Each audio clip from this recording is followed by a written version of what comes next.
હિન્દુ યાત્રાધામ પ્રયાગરાજ ખાતેના પવિત્ર કુંભ મેળામાં જવા માટે અમદાવાદના યાત્રિકોને વધારાના ટ્રેનની સુવિધા મળે તે માટે અમદાવાદના સાંસદ તરીકે મેં દેશના યશસ્વી વડાપ્રધાન આદરણીય નરેન્દ્ર મોદી સાહેબ, દેશના યશસ્વી ગૃહમંત્રી આદરણીય અમિતભાઈ શાહ સાહેબ, દેશના રેલવે મંત્રી અશ્વિની વૈષ્ણવજીને મેં રજૂઆત કરી હતી.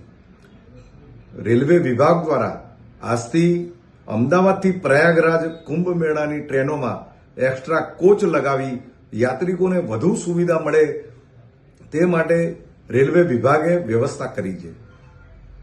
આ વ્યવસ્થા માટે હું દેશના યશસ્વી વડાપ્રધાન નરેન્દ્ર મોદી સાહેબ, દેશના ગૃહમંત્રી આદરણીય અમિતભાઈ શાહ સાહેબ, દેશના રેલવે મંત્રી અશ્વિની વૈષ્ણવજીનો અમદાવાદના જનપ્રતિનિધિ તરીકે હૃદયથી ખૂબ ખૂબ આભાર માનું છું.